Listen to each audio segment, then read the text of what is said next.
Enzo Elguera, Chegaray, creo, de CEO de la encuestadora Imasolu y analista de opinión pública. Señor Elguera, muchísimas gracias por estar con nosotros. Bienvenido en NTN24. Gracias a ustedes por el enlace y encantado de poder comentar y absolver las expectativas referente a esta noticia que ya pasó al plano internacional. Que evidentemente ha causado impacto no solamente en Perú, sino en la región. Yo comenzaría preguntándole, ¿era necesaria la privativa de libertad para el expresidente Pedro Pablo Kuczynski? Lo pregunto porque su abogado, por ejemplo, señala que nunca se ha negado a colaborar, que no dio nunca muestras de querer huir del país.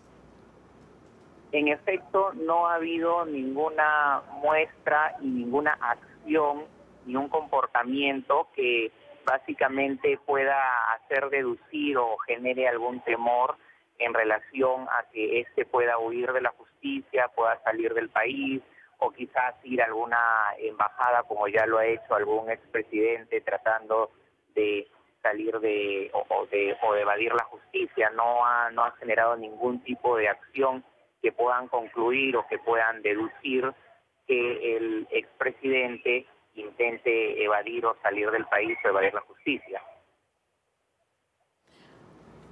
Ahora, la pregunta que muchos se hacen es, ¿llegará a alguna parte toda esta trama tejida en torno a Odebrecht?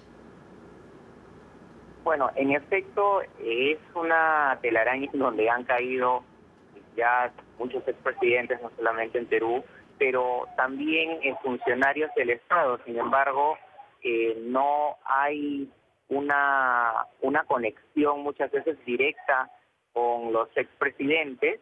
Están todavía todos en materia de investigación, salvo una candidata presidencial que por como medida cautelar o medida de prevención que escape se encuentra actualmente recluida, que justo es quien lidera la oposición en el país, pero no hay hasta ahora la conexión o el juicio avanzado a un nivel en donde ya existan algunas sentencias, por ejemplo, que puedan dar lógica o corroborar la información relacionada de Odebrecht. Se ha dado diferentes informaciones y aún están en etapas de investigación.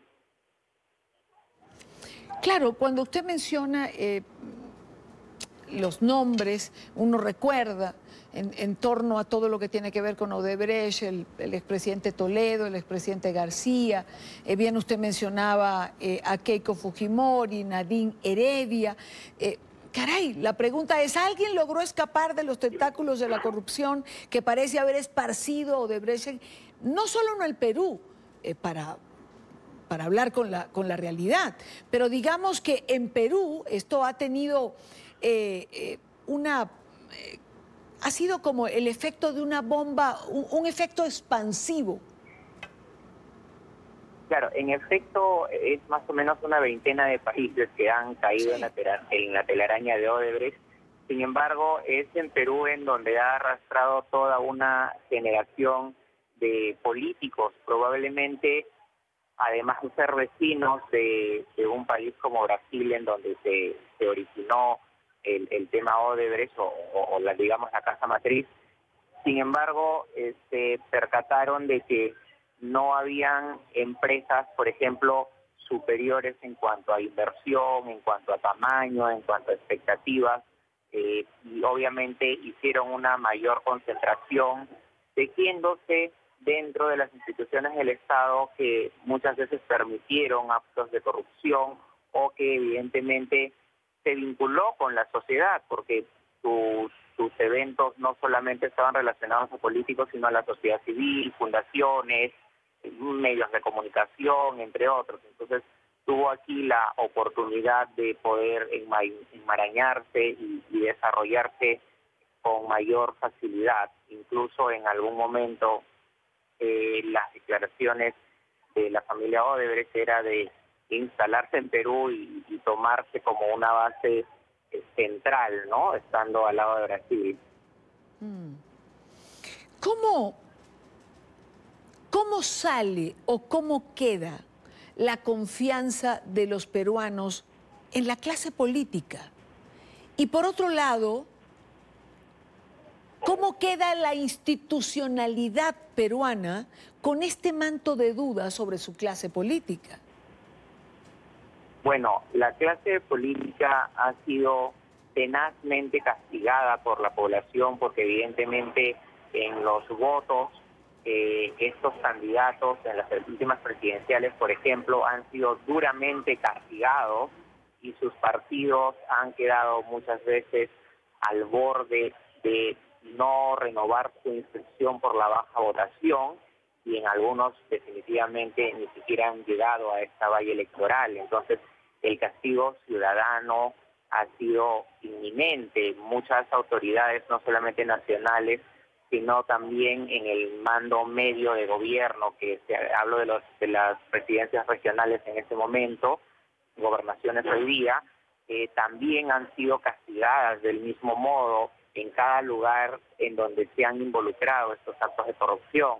Ahora, las instituciones han estado cumpliendo su finalidad en cuanto a también el castigo, la persecución, se han movido rápidamente para la repatriación de los dineros en cuentas fiscales o paraísos fiscales, las actividades y acciones indagatorias también en Brasil se han hecho de manera pronta. Sí.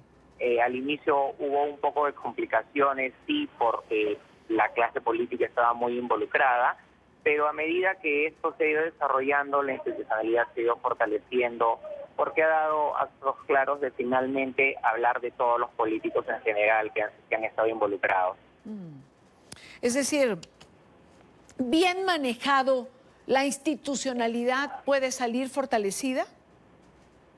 Por supuesto, mientras se llegue a los responsables, no solamente de los medianos de estatus, digamos, políticos, sino se llegue a las cabezas, ¿no? A probar la conexión con las cabezas o con los líderes de esos partidos políticos que estuvieron involucrados, eso fortalecería realmente a la institucionalidad. Pero si no se llegara finalmente a probar y castigar dichas acciones, entonces esto quedaría como simplemente fueron colocados como chivos expiatorios o como cabezas turcas algunos mandos medios.